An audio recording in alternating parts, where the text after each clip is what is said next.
আবারও দেশ জুড়ে করোনা তার থাবা বসাতে শুরু করেছে এবং অন্যদিকে আইআইটি খড়গপুরেও আবারও করোনার থাবা, যেখানে আক্রান্ত হয়েছেন এক গবেষক ছাত্র। বছর 4 আগে যে মারণবেধি করোনায় আক্রান্ত হয়েছিল গোটা বিশ্বের অধিকাংশ জায়গা, ঠিক এবার ভারতবর্ষে প্রায় প্রত্যেকটি মানুষ কিন্তু এই মারণবেধি করোনা থেকে বাঁচতে নিজেদের সচেতন করে তুলছে। তারপর কেটে গিয়েছে বেশ কয়েকটা বছর, সুস্থ তার পাশাপাশি সচ্ছল জীবন যাপন করতে চলেছে সকলেই। ঠিক সেই সময় আবারও এই মারণবেধি করোনার নাম শোনা গেল। পশ্চিম মেদিনীপুর জেলার অন্তর্গত খড়গপুরের তথ্য প্রযুক্তি শিক্ষা কেন্দ্রের মধ্যে এক গবেষকের শরীরে আবারও করোনার উপসর্গ পাওয়া গেছে। স্বাস্থ্য দপ্তর এবং আইআইটি সূত্রের খবর, 26 বছর বয়সী ওই পড়ুয়া গবেষক কোভিডের উপসর্গ থাকায় তার নমুনা সংগ্রহ করা হয়।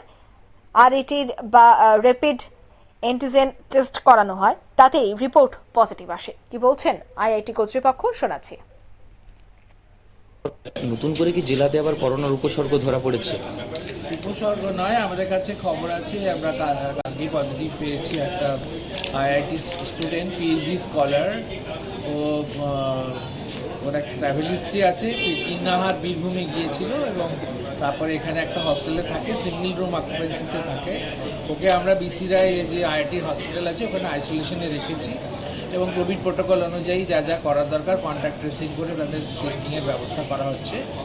এমনি প্যানিক করার কিছু নেই, ওই একটি সারা জেলাতে দেখা গেছে আর কোভিডের উপসর্গ নিয়ে, এবং ওর মাইল্ড উপসর্গ আছে, ওর দুবার ভ্যাকসিনেশন নেওয়া ছিল।